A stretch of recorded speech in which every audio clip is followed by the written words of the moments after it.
বহৰমপুৰত জোৰদাৰ গতিত জিতু গোস্বামীৰ নিৰ্বাচনী প্ৰচাৰ শ শ সমৰ্থকক লগত লৈ সমষ্টিটোৰ পঞ্চায়তে মিত্ৰজোঁটৰ প্ৰাৰ্থীগৰাকী ৰাজেন গোহাঁইক তীব্ৰ প্ৰত্যাহ্বান জনাই আগ্ৰাসী ৰূপত নামিছে জিতু গোস্বামী। আমি দেখুৱাইছো নিৰ্বাচনী প্ৰচাৰ সভাত কেইবাটাও প্ৰতিশ্ৰুতিৰে এইদৰে ভাষণ প্ৰদান কৰিছে জিতু গোস্বামীয়ে। বহৰমপুৰত জোৰদাৰ গতিত জিতু গোস্বামীৰ নিৰ্বাচনী প্ৰচাৰ শ শ সমৰ্থকৰ লগত লৈ সমষ্টিৰ পঞ্চায়তে মিত্ৰজোঁটৰ প্ৰাৰ্থীগৰাকী। আনফালে ৰাজেন গোহাঁইক তীব্ৰ প্ৰত্যাহ্বান জনাই আগ্ৰাসীৰ ৰূপত এইবাৰ এঘৰি যুঁজিবলৈ নামিছে জিতু গোস্বামী। আমি সামগ্ৰিক দৃশ্যাংশ দেখুৱাইছো জিতু গোস্বামীৰ সভাত এয়া জনসাধাৰণৰ ভিৰ আমি দেখুৱাইছো। তাৰ মাজতে ভাষণ প্ৰসংগত কি কৈছে এম্বিয়েন্সৰ সহায়ত আমি শুনাব বিচাৰিছো। যদি বহৰমপুৰ সমষ্টি 5 বছৰৰ পাছত ৰাজ্য জনতা পাৰ্টিৰ পতাকা বহৰমপুৰত যিমান দিনলৈকে আছে কিমান দিনলৈকে উৰুৱাম আমি সকলোৱে ৰাইজ। উৰাবনে নোৰাই ৰাইজ? উৰাবনে নোৰাব ৰাইজ? ৰাইজ আপোনালোকে এনেকৈ ক'লে মই শক্তি পাম আৰু এই শক্তিকণে মোক কষ্ট কৰিবলৈ শিকায়। মই আজি মোৰ অন্তৰৰ কথা কৈছোঁ। মই কোনোদিনে চিন্তা কৰা নাই জীৱনত কাম কৰিবলৈ ভয় নকৰোঁ, মই কষ্ট কৰিবলৈ ভয় নকৰোঁ। মোৰ কথা হ'ল ৰাইজৰ উন্নয়ন হ'ব লাগে। ৰাইজ যোৱাকালি মুখ্যমন্ত্ৰী ডাঙৰীয়াই ৰাতি মোক এটা কথা কৈছিলে। তেখেত যোৱাকালি গৈছিলে শিলচৰলৈ। শিলচৰত তেখেতে পদযাত্ৰা কৰিছিলে, ৰোড শ্ব'ত 2 লাখ মানুহ 4 কিলোমিটাৰ ষ্টেচন। ৰাইজ স্বতঃস্ফূৰ্তভাৱে ওলাই আহিছে, কাৰণ এইজন জননেতাক আমি অসমত দ্বিতীয়বাৰৰ কাৰণে মুখ্যমন্ত্ৰী কৰিব লাগে।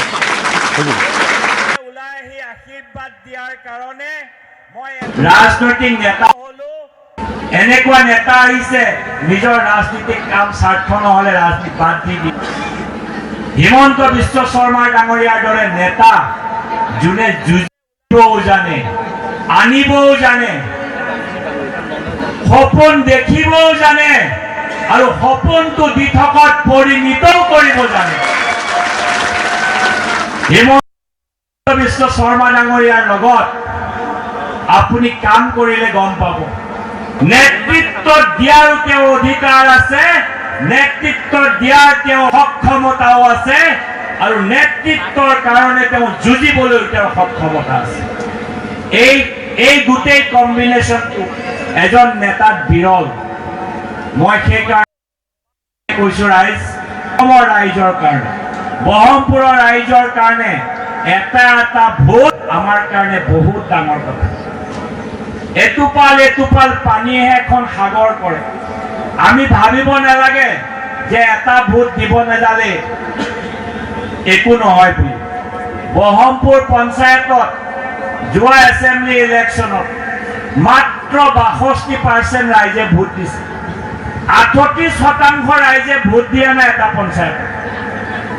এইটো কিন্তু গণতন্ত্ৰৰ কাৰণে অশুভ। আজি এই সভাখনত মই প্ৰত্যেকজনকে মই নাগৰিককে প্ৰত্যেককে এটাই মই অনুৰোধ কৰিম যে আপোনালোকে নিজৰ ভোটাধিকাৰটো সাব্যস্ত কৰিব। কাৰণ যিমানে আমি ভোট দিম সিমানে গণতন্ত্ৰ ভোট দিম। মই এইবাৰ বহৰমপুৰ পঞ্চায়তৰ ৰাইজক, বামুণী পঞ্চায়তৰ ৰাইজক এটাই অনুৰোধ কৰিম, দিনত সোনকালে আহি ভোটটো দিব। আৰু এইবাৰ এটা ভাল খবৰো আছে লগতে। এইবাৰ আইসকলে ঘৰত আৰু ভাত পানী বনাব নালাগে ইলেকশ্যনৰ দিনাখন। এবাৰ ৰাতিপুৱাৰ পৰা ভোট কেন্দ্ৰৰ ওচৰতে চাহৰ লগত পুৰি চব্জিও থাকিব ৰাতিপুৱা ভোট দিব অহা সকলৰ কাৰণে।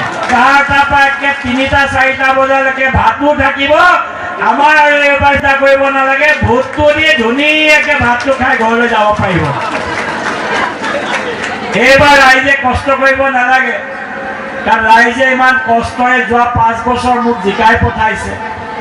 মই ৰাইজৰ কাৰণে একো কৰিব নোৱাৰিলেও এমুঠি দুপৰীয়াৰ খাদ্যৰ এইবাৰ ব্যৱস্থা কৰিছোঁ। প্ৰত্যেকটো বুথ কেন্দ্ৰৰ ওচৰতে আমাৰ অফিচত ৰাইজৰ কাৰণে ব্যৱস্থা থাকিব। সকলোৱে আহিব আশীৰ্বাদ দি ধুনীয়াকে একেলগে খাই আমি গণতন্ত্ৰৰ এই সুন্দৰ উৎসৱটো আমি সকলোৱে যেন একেলগে আমি কৰিব পাৰোঁ সেইটোৱে কামনা কৰিম ৰাইজ মই তেনেহ'লে নিশ্চিন্ত এবাৰ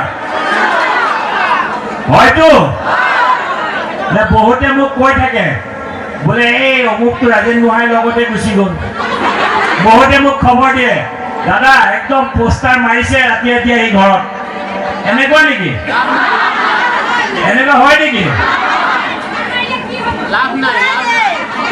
এইয়া বাইদেৱে কৈছে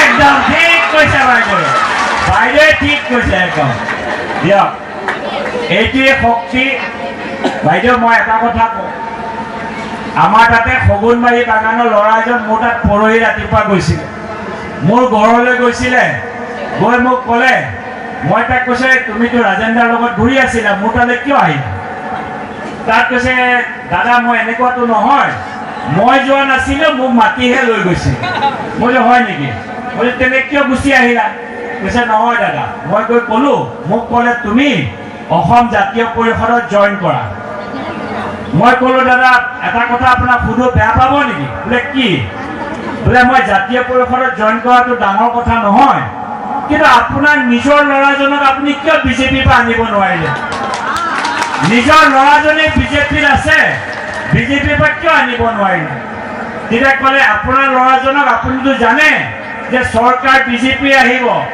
আপোনাৰ ল'ৰাজনক বিজেপিত ৰাখিছে কাৰণ ল'ৰাজনে চাকৰি বাকৰি পাব লাগিব ঠিকা ঠুকলি পাব লাগিব আৰু বিজেপি আহিলে কিবা পাছত নেতাও হ'ব পাৰিব হয়নে নহয় আৰু মোক আপুনি ইমান ভাল পায় কাৰণে এডভাইচ দিছে যে অসম জাতীয় পৰিষদত জইন কৰোঁ মানে মই খালত পৰোঁ আৰু আপোনাৰ ল'ৰাজনে ভালকৈ ওপৰৰ পৰা চাই থাকিব কৈছে দাদা আপোনাক সেৱা জনালোঁ মই যাওঁগৈ মই যেতিয়া কৈ আহিছিলোঁ বোলে কৈ আহিছে একদম বঢ়িয়া মই বিজেপি গামোচা এখন ধুনীয়াকৈ পিন্ধাই চাহ তাহ খুৱাই পঠাইছোঁ মই কৈছোঁ ভাল কাম কৰিছোঁ হয়নে নহয় ৰাইজ ভাল কাম কৰিছেনে নাই ৰাইজ যোনে নিজৰ ঘৰখনে ঠিক কৰিব পৰা নাই বেলেগক কৈ লাভ নাই মোৰ ল'ৰাটোকে মই বুজাব পৰা নাই মই ৰাইজক বুজাই লাভ হ'ব নেকি ৰাইজ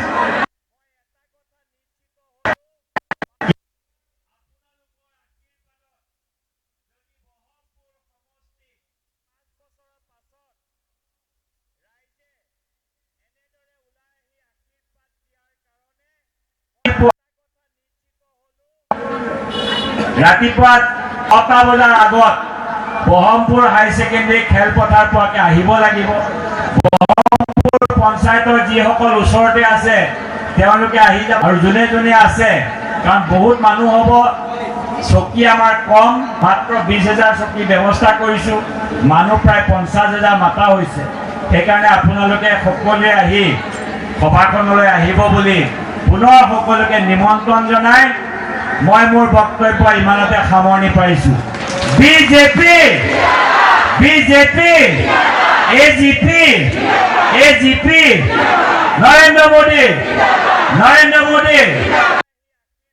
হিমন্ত বিশ্ব শৰ্মা